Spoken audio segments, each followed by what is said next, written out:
प्यारे बच्चों, विषय संस्कृत व्याकरण में उपविषय निबंध के अंतर्गत अस्माकं देशः अर्थात हमारा देश, इस निबंध का अध्ययन करेंगे।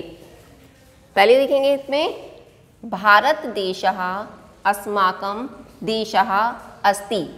भारत देश हमारा देश है। अयं विश्वस्य प्राचीनतमः देशः अस्ति। यह विश्व का प्राचीनतम देश है। अयम आर्याणाम देशो अस्ति। यह आर्यों का देश है। अयम ज्ञानस्य धर्मस्य आदि जन्मभूमि अस्ति। यह ज्ञान की धर्म की आदि जन्मभूमि है। अयम पृथिव्या स्वर्गः अस्ति। यह पृथ्वी का स्वर्ग है। पर्वतराज हिमालय है। अस्य उत्तरस्यां दिशि वर्तते। पर्वतराज हिमालय इसकी उत्तर दिशा में है। अस्य पूर्वे दक्षिणे भागे सागरः भारतस्य चरणौ क्षालयति। इसके पूर्वी दक्षिण भाग में सागर भारत के चरणों को क्षालयति का अर्थ होता है धोता है।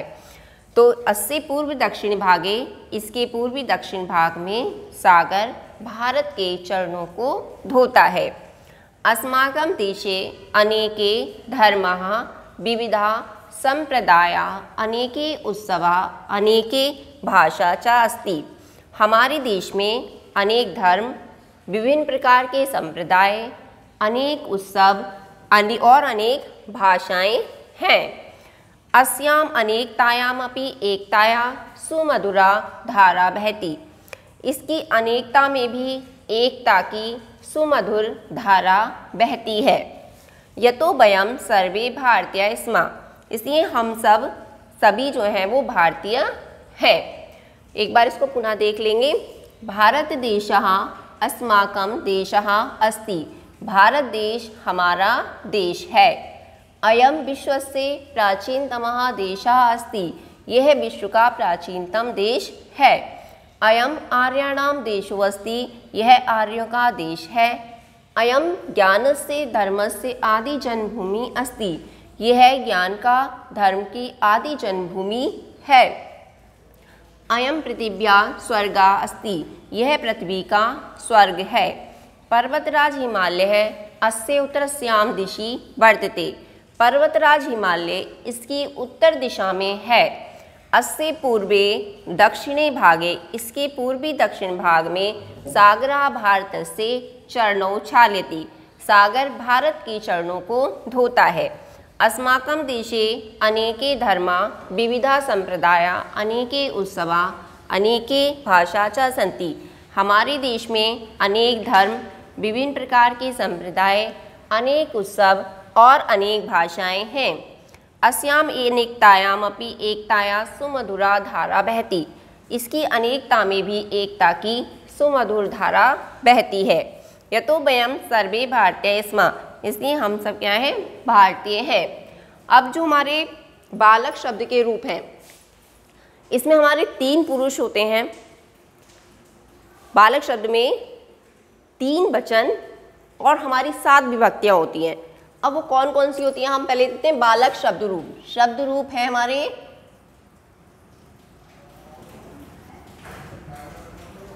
किसके? बालक के।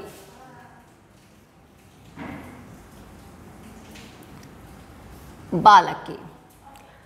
तो इसमें कितने वचन होते हैं हमारे? 3। एक वचन,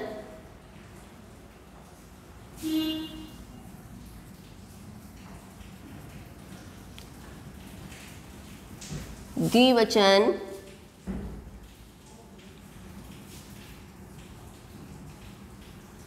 और तीसरा आता है हमारा बहुवचन।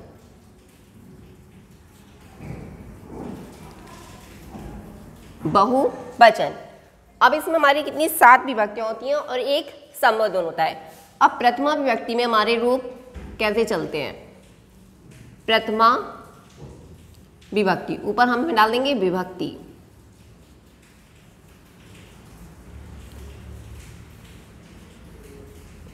विभक्ति, तो विभक्ति में प्रथमा विभक्ति में बालकः।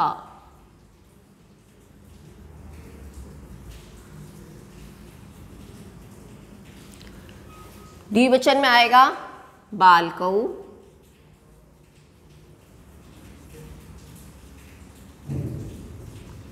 और बहुवचन में आएगा बालकः।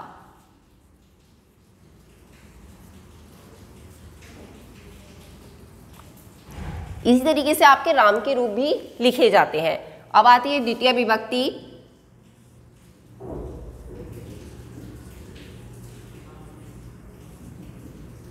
द्वितीय विभक्ति इसमें आएगा बालकम,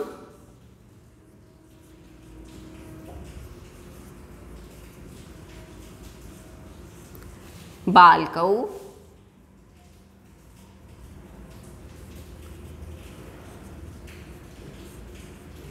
बालकान।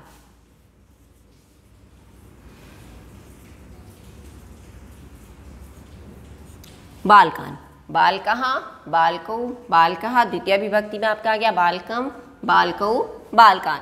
अब हमारी आती है तृतीय विभक्ति।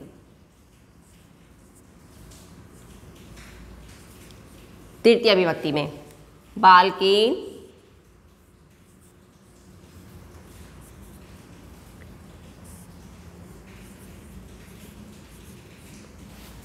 बालकाभ्याम,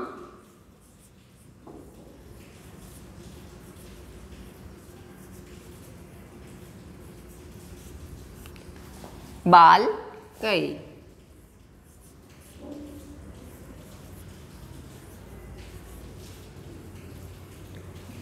अब आती है हमारी चतुर्थी विभक्ति।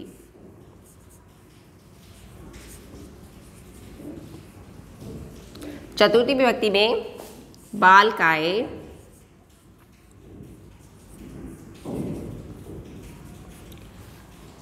बालकाभ्याम,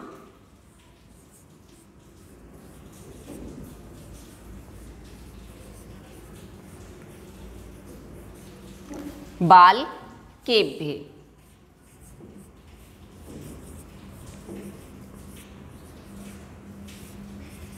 बालकेभ्ये। अब हमारी आती है पंचमी विभक्ति।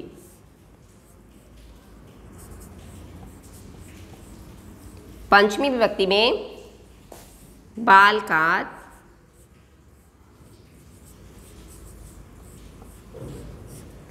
बालकाभ्याम,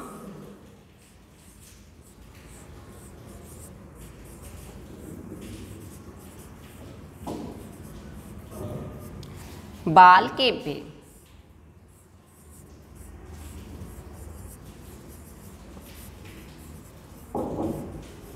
बालकेभ्ये।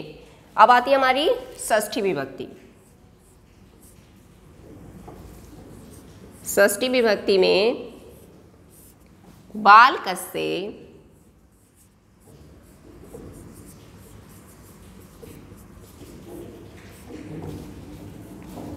बालकयो,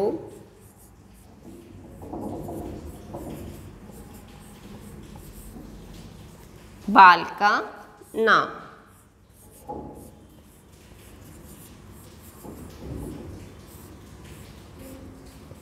बालका नाम। अब हमारी आती है सप्तमी विभक्ति।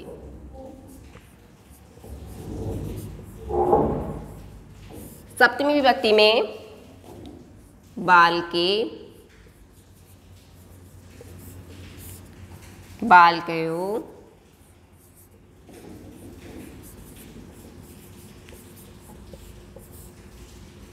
बालकेषु।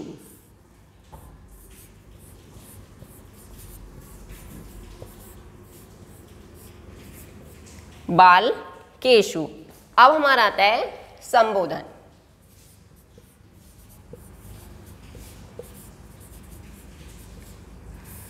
संबोधन में हे बालक,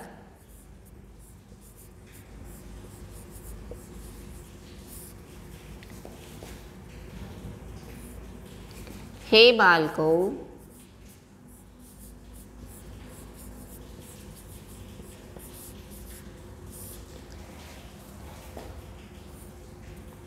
हे बालकः।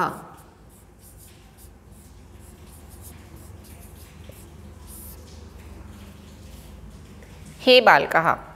इसमें आप देखिए कि हमारी 7 विभक्तियाँ हैं, 1 2 3 4 5 6 7, और ये हमारा संबोधन है। तो अगर आप बालक के रूप में सीखे अनुसार आप राम के रूप भी लिखने हैं आपको। जैसे बालका लिख दिया तो बालका की जगह रामः, रामौ, रामः, रामम, रामौ, रामान, रामेण, रामभ्यां, रामहि, रामाय, रामभ्यां, रामेभ्ये, रामात्, रामभ्यां, रामेभ्ये, रामस्य, रामयो, रामाणां, रामे, रामयो, रामेषु, हे रामः, हे रामौ और हे रामा। इस प्रकार आपको राम के रूप भी लिखने हैं। तो ये आपकी विभक्ति और ये वचन ध्यान से लिखकर और इसको याद भी करना है। अभी आपने शब्द रूप देखे बालक के, अब हम देखते हैं धातु रूप। धातु रूप, धातु रूप किसके देखेंगे? पठ के, यानी पठ धातु है हमारी। और लकार कौन सी है?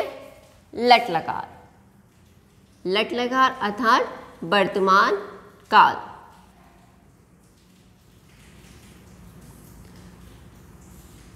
इसे क्या बोलते हैं? वर्तमान काल।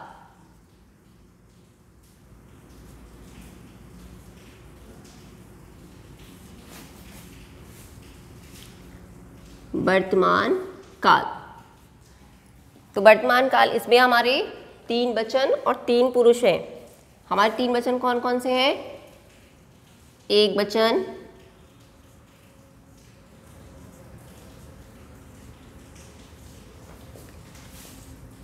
द्विवचन और बहुवचन।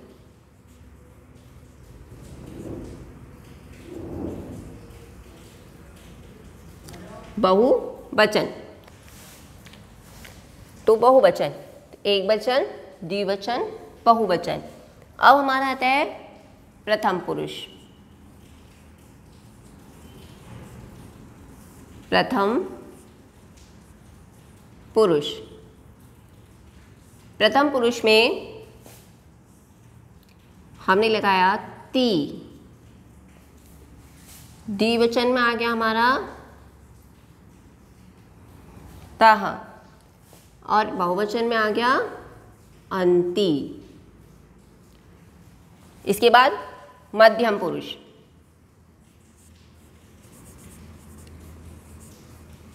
मध्यम पुरुष एक वचन में सी, था, थ। इसके बाद आता है हमारा उत्तम पुरुष। उत्तम पुरुष, उत्तम पुरुष में मी, वह और मह। अब हमें पठ धातु के लिखने हैं। इसमें रूप किसके लिखने हैं? हमें पठ धातु के। तो हमने क्या लिखा? पठ लिख दिया इसमें। तब हमारा क्या बन गया? पठ ती। फिर हमने पठ लगा दिया, पठ तह, फिर पठन ती। फिर क्या है हमारा? पठ सी, पठ थ, पठत। फिर क्या आया? पठामी, पठावह और पठामह। तो हमारी ये लट लकार के वर्तमान काल के रूप हो गए पठ धातु के। इसी तरीके हम कौन कौन से लिख सकते हैं आपके? गम धातु। गम धातु के जो रूप चलते हैं वो गच्छ से चलते हैं। जैसे गच्छति, गच्छतः, गच्छन्ति। इसके बाद हमारी आई दृश्य धातु। इसके चलते हैं पश्यति, पश्यताः, पश्यन्ति। इसके बाद भू धातु, भू धातु के भवति, भवति, भवता, भवन्ति। धाव धातु के धावति, धावती, धावता, धावन्ति। तो ये हमारा लट लकार वर्तमान काल हो गया। इसके बाद आता है हमारा लिरिट लकार। धातु हमारी वही है, कौन सी? पठ धातु। पठ धातु और लकार कौन सी है? लिरिट लकार। पठ धातु, लिरिट लकार। अब लिरिट लकार में भी फिर वही आएंगे, हमारे तीनों वचन आ जाते हैं। तो एक वचन,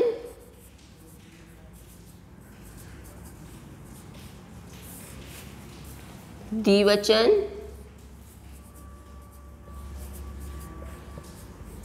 और बहुवचन।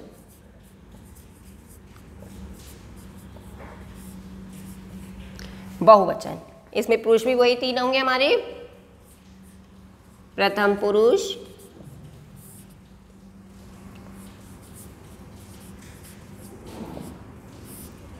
मध्यम पुरुष,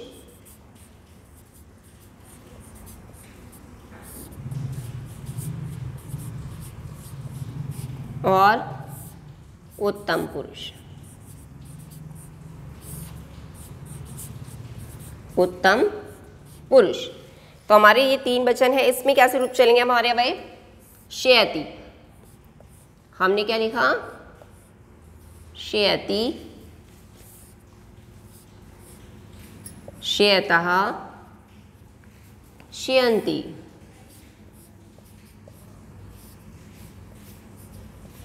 शयन्ति। इसके बाद हमारा आया शयसि,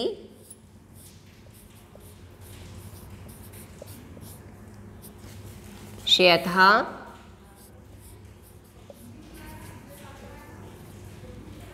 शयत। फिर आया श्यामी,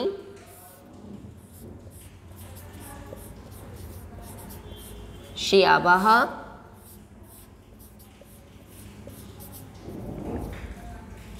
और श्यामः।